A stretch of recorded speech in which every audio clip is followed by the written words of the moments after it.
कहते हैं कि भाई एक, हाँ मैं हरियाणा प्रदेश से आता हूँ, हरियाणा में कहते हैं कि एक नीति ये भी है कि भाई घी पिए जाओ, मरने के बाद तो किसी को हिसाब देना नहीं, जम के घी पियो, सुबह भी पियो शाम को भी पियो। तो ये वो स्थिति है। सरकार की जो अर्थव्यवस्था का जो दिल है, उस दिल की आर्टरीज ब्लॉक हो चुकी हैं, मगर जम के सरकार के लिए घी पिएंगे इधर से उधर से, ऐसी स्थिति हो गई। ये एयर कंडीशन है, ऐसी स्थिति हो गई कि किसी ने मिस्त्री बुलाया कि इस एयर कंडीशन की मोटर खराब हो गई, उस मिस्त्री ने आके एयर कंडीशन की सारी मोटर खोल दी। वो मोटर खोल तो दी, मगर उसके बाद उसको बंद करनी नहीं आ रही मिस्त्री को। सारे सबके पसीने छूट के करें तो करें क्या। अब ये इन्होंने देश की अर्थव्यवस्था यहाँ ला खड़ी कर दी, और एक एक करके ये जो एसेट्स जो बेच रहे हैं, इसको लेके मैं एक और बात आपको स्पष्ट कर दूं कि सरकार की तरफ से बात आई, जवाब आया जब हमने कहा कि भाई इस तरह से संपत्ति को आप बिना डिस्कशन के और सारी राष्ट्रीय संपत्ति को आप इस तरीके से बोली पे लेके जाओगे तो आने वाली पीढ़ियों को हम क्या जवाब देंगे कि अगर राष्ट्र के पास कोई संपत्ति नहीं बची, सारी बोली पे चली जाएंगी। तो आप अपनी असफलता छुपाने के लिए जो देश का आर्थिक भट्टा आपने बिठा दिया, तो सरकार की तरफ से जवाब आया कि भाई कांग्रेस पार्टी निजी प्राइवेट इन्वेस्टमेंट और प्राइवेट क्षेत्र से के खिलाफ है। बिल्कुल गलत। मैं आपको याद दिला दूं कि लिबरलाइजेशन की शुरुआत 1991 में कांग्रेस पार्टी द्वारा की गई। पीएसयूज के अंदर डिसइन्वेस्टमेंट, मगर नियंत्रित डिसइन्वेस्टमेंट, जिसमें ध्यान रखा जाए, उसकी पॉलिसी भी कांग्रेस पार्टी लेके आई थी। मगर हमने उस डिसइन्वेस्टमेंट्स में कुछ नियम तय किए। पहले फेज में 400 रेलवे स्टेशन और 150 ट्रेन, रेलवे ट्रैक, वुडशेड्स, ये अगर निजी हाथों में जाएंगे शुरुआती दौर में, तो कितने रोजगारों पे प्रभाव पड़ेगा। ना तो ये इस बात की कोई चर्चा की गई, ना किसी यूनियन से कोई बात की गई। और मैं जब रेलवे का उदाहरण दे रहा हूँ, मैंने आपको सारे सेक्टर बता दिए थे। हर सेक्टर के अंदर ये गेल में ये बात है, पावर जनरेशन में बात, एनटीपीसी में बात है, सारे सेक्टर्स के अंदर ये बात है। उसके बाद जो सरकारी क्षेत्र का जो रोजगार रहता है, जैसे आपको पता है कि उसमें जो उपेक्षित वर्ग हैं उनका ख्याल रखा जाता है रिजर्वेशन के माध्यम से। तो जब ये प्राइवेट हाथों में जाएंगे ये सारे क्षेत्र, तो उसको लेकर क्या होगा, ये भी हमारी पार्टी का एक बड़ा, हमारी पार्टी को एक बड़ा संशय है इस बात को लेकर कि रोजगार इस नीति से बड़े स्तर पर रोजगार कम होंगे। सरकारी क्षेत्र के जो रोजगार हैं वो खत्म ही हो जाएंगे। बड़े स्तर पर जो उपेक्षित वर्ग हैं, जिनको सरकारी क्षेत्र के अंदर एक स्थान दिया जाता है रिजर्वेशन के माध्यम से, उनके रोजगारों पे बड़ा प्रभाव पड़ेगा। मोनोपोली की बात तो मैं आपको पहले ही कह चुका हूँ कि मोनोपोली क्रिएट होंगी, जिससे हर चीज़ की मार, पहले तो आपने जितना निचोड़ सकते थे सीधा निचोड़ा। मैं केवल एक एग्जांपल देके बता रहा हूँ, सड़क का एग्जांपल लें। पहले तो जब आपकी अर्थव्यवस्था का भट्टा बैठ गया, तो पहला सरकार चलाने के लिए आपने दुनिया का सबसे ज़्यादा डीजल और पेट्रोल महंगा कर दिया। गरीब आदमी की जेब से पहले वहाँ निकाला, अमीर से नहीं। मैं एक और बात कहना चाहता हूँ, कॉर्पोरेट टैक्स दुनिया में सबसे सस्ता कर दिया गया। कॉर्पोरेट टैक्स में रिकॉर्ड गिरावट, आपने बताया 2019 में कॉर्पोरेट टैक्स 2 लाख करोड़ की राहत केवल कॉर्पोरेट टैक्स में दी गई 2019 में। कॉर्पोरेट टैक्स तो कम हो गया, मगर इनडायरेक्ट टैक्स जो देश की जनता खरीदारी पे देती है, साबुन खरीदा तो टैक्स, शैम्पू खरीदा तो टैक्स, डीजल खरीदा तो टैक्स, वो टैक्स गरीब जनता देती है, सभी में बराबर होता है। अदानी अंबानी भी अगर कोई डीजल का भरवाएगा तो टैक्स उतना ही देना पड़ेगा। मगर कॉर्पोरेट टैक्स और इनकम टैक्स अब अमीर पे ज़्यादा बोझ डाल सकते हैं। आपने वो तो कम कर दिया, आपकी अर्थव्यवस्था ऐसी है। और गरीब आदमी पे पहली तो आपने गरीब आदमी को निचोड़ा अपनी विफलताओं के कारण। देश की सरकार चलाने का पैसा खत्म हो गया तो पहले टैक्स सबसे ज़्यादा लगा दिया, और उसके बाद रही कहीं कसर, अब वो जिस सड़क पे चलता है वो भी आपने निजी हाथों में दे दी। उस पर भी अब टोल रिकॉर्ड स्तर पे टोल जाएगा। पहले पेट्रोल पंप से में फंसेगा, फिर टोल पे फंसाया जाएगा, उसके बाद घर पहुंचेगा तो बिजली पर, और ये सारी रेल में जाएगा तो रेल पे। अनाज की बात आएगी तो अनाज, आपको पता है राशन डिपो के माध्यम से गरीब आदमी को एक पीडीएस की प्रणाली हमने क्रिएट करी थी।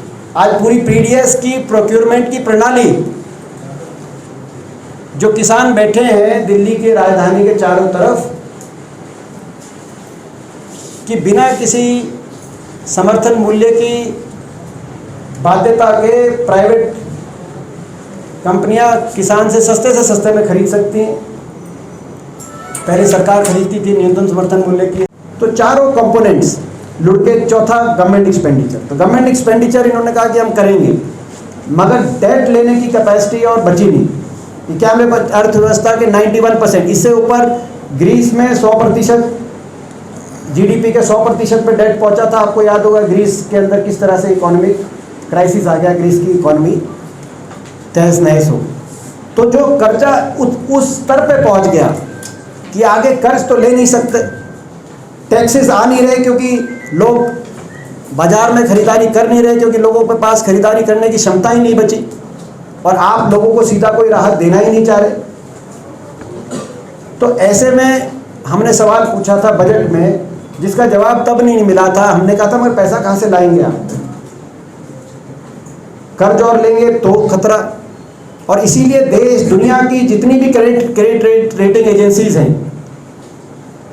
Standard and poor, Nomura Japan की जो है, उन सब ने हिंदुस्तान की क्रेडिट रेटिंग, हिंदुस्तान की सरकार जब पैसा बोरो करने जाती है तो हर सरकार को क्रेडिट रेटिंग दी जाती है कि कितना आउटलुक पॉजिटिव है, नेगेटिव है, स्टेबल है। उन सब ने हिंदुस्तान की क्रेडिट रेटिंग को डाउनग्रेड कर दिया। स्थिति बड़ी गंभीर। इसका जवाब फिर सरकार की तरफ से जो बजट में नहीं दिया गया, ये भी एक गंभीर प्रश्न है। ना बजट में ना पार्लियामेंट में सीधा पॉलिसी लाके, जैसे तीनों का कृषि कानून सीधा सरकार ने ऑर्डिनेंस लाके लागू कर दिए, कृषि प्रणाली में व्यापक बदलाव, मगर संसद के चर्चा के बगैर। ऐसे ही ये बजट में नहीं आया ये मॉनिटाइजेशन प्लान, सीधा सरकार लेके आई कि इसका एक तरीका निकालेंगे, जो 70 साल के अंदर जो संपत्ति सरकारी संपत्ति है, इस सरकारी संपत्ति को निजी हाथों में देने का काम करें। ये आखिरी चारा है। ये 89-90 का जो क्राइसिस था, जिसमें आरबीआई ने अपने गोल्ड रिजर्व को गिरवी रखने का काम किया था, मनी जो है बोरो करने के लिए, ये उससे भी बड़ा आप इसको कदम उठाएं, क्योंकि आरबीआई के माध्यम से भी सरकार ने जितना आरबीआई से ले सकती थी सरकार ले चुकी है। तो ये अंततः ये आखिरी एक तरीके से सरकार ने भाई किसी तरीके से सरकार का जो खर्चा है वो पूरा करने के लिए अब ये आखिरी एक दाव है। इस दाव की तरफ सरकार ने कदम बढ़ाए हैं। ऐसी स्थिति में बढ़ाए जब देश की अर्थव्यवस्था बिल्कुल खोखली हो गई। And it will not be privatize, it may lead to monopoly. ये बड़ा महत्वपूर्ण है, मोनोपोली, क्योंकि जिस तरीके से सरकार के क्रोनिक कैपिटलिज्म के माध्यम से कुछ चहेते उद्योगपति धनाढ़ लोग इन सारी संपत्तियों पे नज़र गाड़े बैठे हैं। और जो आपने देखा, ये मैंने जैसे आपको बताया, जब कोरोना के समय देश की अर्थव्यवस्था पूरे साल में 7% लुढ़की, गरीब से गरीब हुआ, देश गरीब से गरीब हुआ, मगर 100 सबसे जो अमीर हिंदुस्तानी थे उनकी संपत्ति में 35% की जो रिकॉर्ड है, एक साल में 35% संपत्ति किसी की नहीं बढ़ती। इसमें कुछ ऐसे घराने, कॉर्पोरेट औद्योगिक घराने हैं जो ये संपत्ति जिनके हाथों में जा रही और वो देश की जनता से अपना प्रॉफिट कमाने का माध्यम और गरीब और अमीर में आने वाले समय में अंतर जिस तरीके से बढ़ेगा उसका आप अंदाज़ा लगा सकते हैं। तो मोनोपोलीज क्रिएट होंगी, जो हमारी जो पार्टी का जो एक बहुत बड़ा इसमें संशय है, मोनोपोलीज, एकाधिकार। कई जैसे एयरपोर्ट पे आप देख रहे हैं, मैं किसी कंपनी का नाम नहीं लूँगा, मगर एक दो ऐसे ग्रुप्स हैं, सारे एयरपोर्ट उनके हाथ में जाने की तरफ देश बढ़ रहा है। तो जब एकाधिकार हो जाता है तो एकाधिकार के बाद प्राइसेस राइज हो जाते हैं, आम आदमी पे चोट पड़ती है। अगर एक ही दो कंपनी है, कार्टेलाइजेशन हो जाती है। कंपटीशन में हमें दिक्कत नहीं थी, इसीलिए नियंत्रित निजीकरण से कांग्रेस पार्टी को कभी ऐतराज नहीं रहा है, मगर अनियंत्रित निजीकरण देश के गरीब आदमी को, देश के आम आदमी को पे बड़ा प्रहार, इन मोनोपोलीज जो बनेंगी उसके माध्यम से बड़ा प्रहार होगा। इस बात का आप अंदाजा लगा सकते हैं। यही जो किसान आंदोलन भी चल रहा है उसकी भी मूल भावना यही है। इसके साथ साथ एक जो बड़ा दूसरा संशय है इस नीति को लेके, वो संशय ये है कि इससे रोजगार, कितने व्यापक स्तर पर रोजगार प्रभावित होंगे। अगर 400 railway station loss making PSUs हैं, उनका डिसइन्वेस्टमेंट की इजाज़त दी जाएगी। पीएसयूज विद मिनिमल और इनसिग्निफिकेंट मार्केट शेयर, ऐसे पीएसयूज का डिसइन्वेस्टमेंट किया जाएगा। और स्ट्रेटेजिक सेक्टर्स जैसे रेलवे, डिफेंस है, ऐसे सेक्टर में डिसइन्वेस्टमेंट नहीं की जाएगी। और फाइनली ऐसे सेक्टर्स में डिसइन्वेस्टमेंट नहीं की जाएगी जिसकी सीधी मार मध्यम वर्ग, देशवासी, आम आदमी, गरीब आदमी पे पड़ेगी। जैसे सड़क, आप अगर सड़क की पूरी कर ले तो आज जो टोल है, ये जो प्राइवेट कंपनी, जो जैसे मैंने बताया कि भाई 26,700 किलोमीटर नेशनल हाईवे जो बनाए ऐसे समय में बनाया national highway authority of India ने, जब टोल भी नहीं थे कहीं इसमें। नेशनल हाईवे ऐसे हैं, टोल मुक्त नेशनल हाईवे। सारी इन्वेस्टमेंट, सारा प्रयास देश के लोगों के पैसे से देश की सरकार ने किया, नेशनल हाईवे के अथॉरिटी ऑफ इंडिया के माध्यम से। अब इसको अगर आप किसी प्राइवेट प्लेयर को दे देंगे तो वो कोई लोगों को राहत देने के नजरिए से तो उनको लेगा नहीं उस संपत्ति को। तो टोल कितना से कितना वसूला जाए, उसकी दृष्टि तो अपनी शेयर होल्डर्स को प्रॉफिट कमा के देने की होगी किसी प्राइवेट कंपनी। तो आपने स्ट्रेटेजिक सेक्टर्स की परिभाषा बदल दी डिसइन्वेस्टमेंट में, जो हमने हमेशा ध्यान रखा। इन 4 चीज़ों का हमने ध्यान रखा।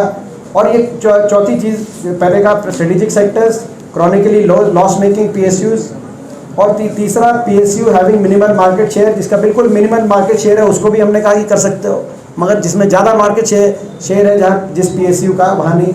और चौथा कि पीएसयू विल बी प्राइवेटाइज, उसमें जाता था अनाज और फिर गरीब आदमी तक राशन डिपो के माध्यम से पहुँचाया जाता था। ये पीडीएस प्रणाली है, देश में एक दिन में तैयार नहीं हुई। इनकी जानकारी में हम लाए, इंदिरा जी के समय में इसकी रूपरेखा बनी, बल्कि उससे पहले ही इस पर काम शुरू हुआ नेहरू जी के समय। मगर जब ग्रीन रेवोल्यूशन आया, जब इंदिरा जी प्रधानमंत्री, तब ये प्रणाली शुरू हुई थी। और धीरे धीरे हर सरकार ने इसको बढ़ाया, इस प्रणाली को मजबूती किया, चाहे वो किसी की भी सरकार रही हो। बीच में मैं पक्ष विपक्ष की बात नहीं करता, लेकिन आपने अब कोई नया एक वेयर हाउस तो बनाने का काम किया नहीं, मगर जो किसी वेयर हाउस पर सफेदी कराने का काम किया नहीं। आप कह रहे हैं कि जो वेयर हाउस है ये भी हम प्राइवेट हाथों में देंगे, प्राइवेट, और सारा जो प्रणाली है वो 3 कृषि कानूनों के माध्यम से निजी हाथों में देंगे। ना तो किसान के अधिकारों की रक्षा होगी, किसान से सस्ते में खरीदो, सरकारी वेयर हाउस में असीमित जमाखोरी और भंडारण की इजाज़त, क्योंकि वो सारे कानून हटा दिए गए हैं। और उसके बाद गरीब आदमी को मन चाहे भाव में गरीब आदमी तक पहुंचाने का काम करो, राशन प्रणाली का सिस्टम भी ध्वस्त होगा। तो ये जो नीति सरकार लेके आई है, बेरोजगारी बढ़ाने वाली नीति है, हमारा ये दावा है। मैं समाप्त करता हूँ, फिर आपका कोई प्रश्न हो। ये नीति आम आदमी पे और ज़्यादा बोझ पड़ेगा, ऐसी नीति सरकार लेके आई है। ये जो नीति आई है इस बात का जीता जाता प्रमाण है कि सरकार, इस मोदी सरकार में देश की अर्थव्यवस्था चौपट हो चुकी है। हर प्रकार से आज अर्थव्यवस्था डामाडोल है। इस बात का प्रमाण इन्होंने नीति लाके कर दिया। इस बात का प्रमाण है कि 70 साल में जो कहते थे कुछ नहीं हुआ, आज इनको 70 साल में जो देश के आभूषण थे, गहने थे, संपत्ति थी, आज उनको ये सरकार बेचकर 7 साल में आपने इतना चौपट कर दिया अर्थव्यवस्था कि उसको बेच के सरकार चलाने का आपको काम करने में मजबूर हो रहे हैं। लेकिन वो कैसी सरकार चल रही है उसमें आप देख रहे हैं, महंगाई, बेरोजगारी, सबके बावजूद महंगाई और बेरोजगारी पे काबू नहीं सरकार पा रही। तो ये सारी बातें हैं आज देश के सामने चिंता का विषय है। और सबसे गंभीर जो बात है कि ये सब ना तो बजट में किया, देश की सारी संपत्ति आपने दाव पे लगा दी, मगर बजट के अंदर आपने इस बारे में एक वाक्य नहीं कहा। बजट में हमने बार बार पूछा, राज्यसभा में समूचे विपक्ष की तरफ से मेरी जिम्मेदारी थी बजट पे बोलने की, तो मैंने सरकार से पूछा कि पैसा कहाँ से आएगा। इसका जवाब नहीं दिया हमारी वित्त मंत्री जी ने। वो सीधा ये पॉलिसी की घोषणा हो गई एक दिन। तो यानी कि संसदीय प्रणाली में आप कोई आस्था नहीं है, वहाँ कोई डिस्कशन नहीं। किसी स्तर पे आपने इनकी यूनियन से बात करी क्या, रेलवे की यूनियन से बात करी क्या, गेल की, एनटीपीसी की यूनियन से बात करी क्या कि इतनी बड़े स्तर पे हम। तो आपने एकदम से इतना बड़ा जो कदम उठाया है वो वैसे ही उठाया जैसे 3 काले कानूनों का आपने कृषि के कानून का, जिससे देश का किसान आज आंदोलित है। जैसे जैसे ये देशवासियों को समझ में आएगी तो देश भी, मैं समझता हूँ, इस बारे में आक्रोशित होगा। यही बातें आप लोग के माध्यम से हम पहुंचाना चाहते हैं देशवासियों के लिए, देशवासियों तक। हम पूरा विश्वास है कि झारखंड प्रदेश एक ऐसा प्रदेश है जहां की मीडिया स्वतंत्र रूप से, क्योंकि आज कहीं कहीं देश में चौथे स्तंभ मीडिया पर भी सरकारी दबाव रहता है, लेकिन झारखंड प्रदेश की तरफ हम देखते हैं तो हमें बड़ी संतुष्टि होती है कि यहाँ की मीडिया स्वतंत्र रूप से आप अपनी बात बेबाकी से रखते हैं। तो हमारी बात भी आप पहुंचाएंगे, हमें पूरा विश्वास है। मैं आप सबका धन्यवाद करता हूं। कोई हमारे को लाइक कोई प्रश्न हो, आप प्रश्न पूछने के लिए आमंत्रित।